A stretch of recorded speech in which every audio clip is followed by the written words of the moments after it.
Bonjour à tous, on se retrouve donc pour cette première capsule vidéo qui vous est proposée en lien avec donc, la crise sanitaire, cette crise du Covid-19. De nombreuses incertitudes sont liées à cette crise. Et pour en parler aujourd'hui, eh bien, le maire et différents responsables de service ont souhaité faire un point sur cette situation. Nous sommes donc aujourd'hui avec M. Claude Jay, maire de la Vallée des Bellevilles. Bonjour, maire des Bellevilles plus précisément. Avec donc Benjamin Blanc qui est responsable du centre médical des Menuires et directeur du service des pistes. Marlène Giacometti de l'Office de tourisme de Saint-Martin de Belleville et des Menuires. Et enfin Vincent Lalanne pour l'Office de tourisme de Val Thorens. Bonjour à tous. Monsieur le maire, on va commencer avec vous. Quelle est actuellement la situation sanitaire dans la commune des Bellevilles, sachant que la Savoie est l'un des départements où le virus circule le plus? Bonjour à tous. La situation sanitaire de la commune des Bellevilles, elle est malheureusement un petit peu le reflet de ce qui se passe en Savoie. C'est-à-dire qu'il y a un certain nombre de familles et de personnes qui sont touchées par ce Covid-19. Mais heureusement, on a eu, comme chacun le sait sans doute, un décès, mais on n'a pas à déplorer trop de malades graves au-delà de ce malheur. La tendance, elle est un petit peu aussi, comme sur le plan national, à un tassement et les centres médicaux. On a la chance dans les Bellevilles d'avoir une organisation médicale avec deux centres médicaux, et en particulier celui des Menuires qui est ouvert en ce moment, qui est capable de faire face très facilement, mais Benjamin en parlera peut-être mieux que moi. Et donc la pression sur les centres médicaux a baissé et ça va dans le bon sens. Alors comment se passe le confinement dans la vallée des Bellevilles? Alors le confinement, globalement, se passe bien. On a, comme partout, la police municipale et la gendarmerie qui fait son travail de contrôle pour éviter qu'il y ait des rassemblements, pour éviter qu'il y ait des gens qui soient trop dehors et qui ne respectent pas ce confinement. Et globalement, on a plutôt un bon respect des règles, même s'il y a ça et là quelques contrôles qui donnent lieu à de la verbalisation. Des actions ont été mises en place, bien sûr, sur les Bellevilles. Quelles sont-elles? Alors, déjà pour dire que la commune et toute l'équipe qui est à mes côtés est au travail et en alerte par rapport à cette situation. Vous dire qu'on s'appuie évidemment sur tout ce qui est sur toutes les données qui nous sont communiquées par la préfecture et par les services de l'État pour mettre en place à la fois les règles et les préconisations à suivre. Le service communication de la mairie est en alerte, ainsi que le service social. Nous avons entre autres réactivé un certain nombre de choses qui avaient été mises en place dès le premier confinement, à savoir la veille des personnes fragiles, à savoir l'aide potentielle au commerce, aux agriculteurs. Et puis, j'avais demandé il y a quelque temps déjà d'activer une cellule Covid qui travaille sur la préparation, sur le suivi de cette crise et sur la préparation, l'accompagnement pour la saison qui s'approche. Juste pour vous dire qu'on a dans cette vallée une équipe soudée, unie, qui travaille en tirant tous dans le même sens. Et ça, c'est un vrai point fort par rapport à... C'est un vrai point fort, il faut le dire. Et on est clairement à l'écoute de tous nos concitoyens. Alors justement, vous parliez des services de santé il y a quelques instants, monsieur le maire. On va développer ce sujet avec donc Benjamin Blanc, qui est directeur du service des pistes et responsable du centre médical des Menuires. Comment sont organisés les services de santé dans la commune, Benjamin? Déjà, la commune des Bellevilles n'a pas attendu la crise du Covid pour s'organiser et organiser l'offre de soins dans la vallée. On a la chance d'être organisé d'une façon exceptionnelle, il faut le dire, il faut le rappeler aux habitants de la vallée et à tous ceux qui viennent chez nous en vacances. On a une offre de soins qui est vraiment optimum. avec un médecin 7 jours sur 7, 24 heures sur 24 et 365 jours par an en cas d'urgence vitale. Il faut le préciser. Alors il y a une procédure, il faut appeler le centre 15 pour déclencher ce médecin correspondant du SAMU, mais en tout cas il est là, il est présent. Ensuite on a des structures qui sont extrêmement performantes, avec un dimensionnement qui est fait pour recevoir nos 65 000 visiteurs chaque semaine dans la vallée des Bellevilles. Donc on a ce savoir qu'on met à disposition pour cette crise, et on arrive vraiment à avoir des résultats en termes d'organisation, en termes aussi d'innovation et de dynamique. Pour ça, la commune et plus particulièrement le maire a créé cette cellule Covid il y a déjà 3 mois, de suite après le premier confinement. Ce qui nous a permis de réfléchir sur la communication, de réfléchir aussi sur une politique de test envers les sociopros, une politique de logement aussi vers les sociopros. Et donc tous ces sujets-là sont traités en cellule Covid avec des experts, que ce soit médical, mais aussi de la communication et aussi de l'organisation dans cette vallée. Alors tu nous disais il y a quelques instants qu'il y a des médecins qui sont là disponibles 24 heures sur 24 dans la vallée des Bellevilles, mais on en a aussi qui sont en action en ce moment même du côté d'Albertville par exemple. Oui, là aussi, force de l'expérience de la première vague, les médecins qui ne sont pas forcément utilisés dans la vallée des Bellevilles sont portés naturellement vers les centres hospitaliers qui en ont besoin.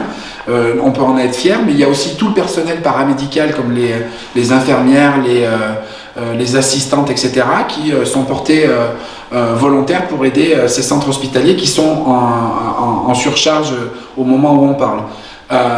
Mais aussi la formation continue, c'est aussi la raison pour laquelle c'est pas un médecin qui vous parle et qui parle à ma place, parce que ça aurait été effectivement plus percutant, mais je sais que dans les prochaines éditions c'est ce qui va se passer. Aujourd'hui, où ils sont en action dans la vallée des Bellevilles, ou dans les centres hospitaliers, ou en formation. Donc voilà la raison pour laquelle c'est moi qui vous parle aujourd'hui. Alors est-ce qu'on a la possibilité de se faire tester dans la vallée des Bellevilles si besoin? Oui, on a rapidement aussi, au travers de cette cellule Covid, ressenti le besoin de faire appel à ces autotests. Puisque la pression dans les laboratoires de Savoie sont telles qu'on a des résultats 2, 3, 4 jours après le test, bien qu'on est aussi efficace avec le personnel des infirmières libérales qui sont dans la vallée, et présent elle aussi 365 jours par an. Donc cette politique de test va être affinée dans les prochains jours, mais oui, on va tester de façon massive sous le volontariat, et les résultats sont aussi du secret médical, il faut aussi le préciser, mais on va proposer aux entreprises d'entrer dans cette politique de test pour faire un tableau à l'instant T et pouvoir plus être efficace au démarrage de cette saison. Alors tu parlais à l'instant justement de la politique de test, des entreprises, des travailleurs. Quelles sont les actions qui vont être mises en place pour eux? Alors concrètement, on va proposer aux sociopros de faire tester leur personnel à l'entrée de la saison, en s'appuyant sur les cabinets médicaux, bien évidemment, avec le personnel de ces cabinets médicaux, notamment les médecins et les infirmières, s'appuyant aussi sur l'initiative du Conseil général de Savoie avec les commandes groupées de tests antigéniques, mais aussi nous avec une commande plus particulièrement Vallée des Bellevilles en test sérologique en autotest pour compléter cette campagne. On parlait des sociopros il y a un instant, alors je me tourne vers toi Marlène Giacometti, directrice de l'Office de tourisme des Menuires. À ce jour, quelles sont les tendances en matière de commercialisation et comment évoluent les réservations? Alors, parler réservation et commercialisation, c'est pas si simple et je ne voudrais pas rentrer dans la guerre des chiffres. Ceci étant dit, prenons quelques précautions, on va prendre ces chiffres avec des pincettes. Aujourd'hui, au moment où on se parle, les stations grand domaine, dont on fait partie, affichent un taux d'occupation de l'ordre de 35%, alors qu'il était à la même date l'année dernière de 51%. Donc 16 points d'écart, c'est important, donc on est en net retard évidemment sur les réservations. Et puis depuis le début de ce deuxième confinement, effectivement, les réservations se sont un peu tassées. Ceci étant dit, je tiens à noter que nos clients nous appellent, nous contactent pour les Menhirs, pour Saint-Martin, pour Val Thorens. L'envie de ski est énorme, l'envie de grand air est énorme. Dès qu'ils auront le droit de venir et qu'on sera ouvert, ils viendront massivement, ils nous le disent tous les jours. au moment où on se parle, effectivement, ce n'est pas encore le cas. Ce qu'il est important de dire aussi, c'est que tous les services travaillent pour ouvrir demain. Alors, effectivement, il y a beaucoup de légendes sur tout le monde a quelqu'un au ministère ou je ne sais où qui sait quand les stations vont ouvrir. Rassurez-vous, personne ne le sait. Nous n'avons pas de date aujourd'hui d'ouverture des stations. Par contre, nous sommes tous mobilisés, le service des pistes, les remontées mécaniques, les commerçants, tout le monde se prépare pour pouvoir accueillir les clients dès qu'on le pourra. Évidemment, dès qu'on le pourra.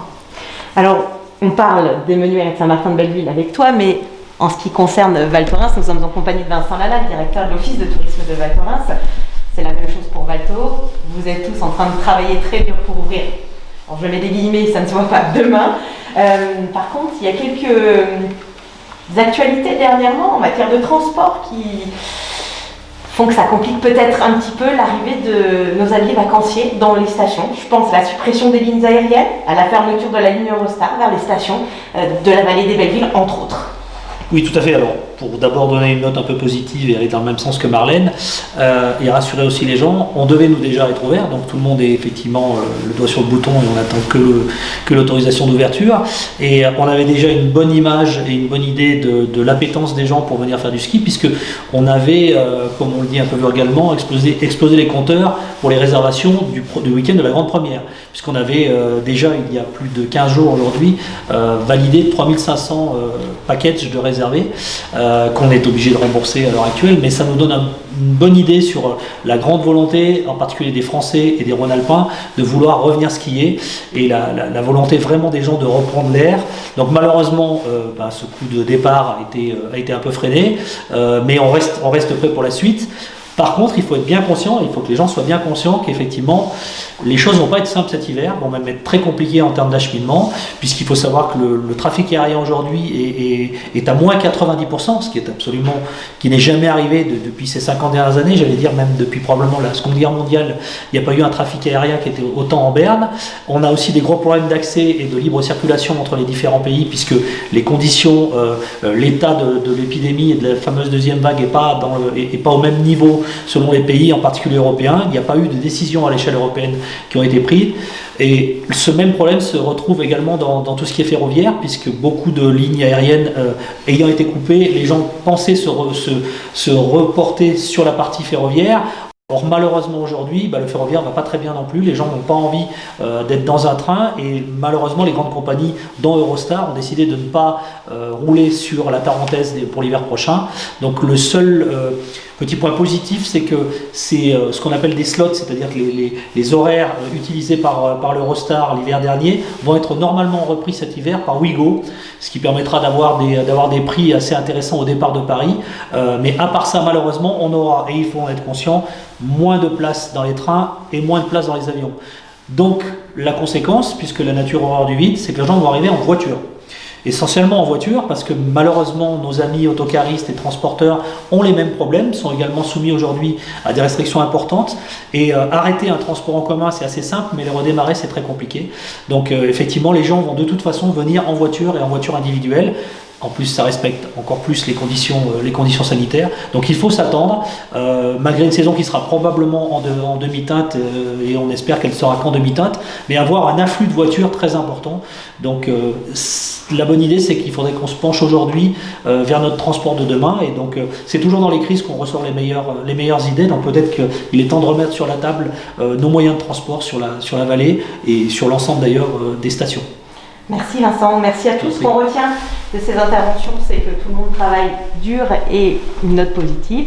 Tout le monde est prêt pour les ouvertures. Ce que je vous propose, monsieur le maire, c'est qu'on se donne rendez-vous régulièrement pour communiquer auprès de nos futurs vacanciers et auprès de nos Bellevillois pour faire une évolution de ce qui se passe dans la vallée. Déjà, je voulais insister sur le fait que vous avez en face de vous une équipe au travail qui met tout en œuvre pour que nous préparions au mieux une réouverture de nos sites dès que possible. Dire aussi que le respect des mesures barrières, limiter ces déplacements, sont la meilleure garantie pour qu'on puisse repartir le plus vite possible vers une situation normale. C'est important. Voilà. Et effectivement, c'est une première aujourd'hui, mais nous allons essayer d'avoir des rendez-vous réguliers pour qu'on puisse donner des informations au fil de l'eau à tout le monde, voilà, en fonction de l'actualité et de l'évolution. Merci à tous. À bientôt. À bientôt. Merci.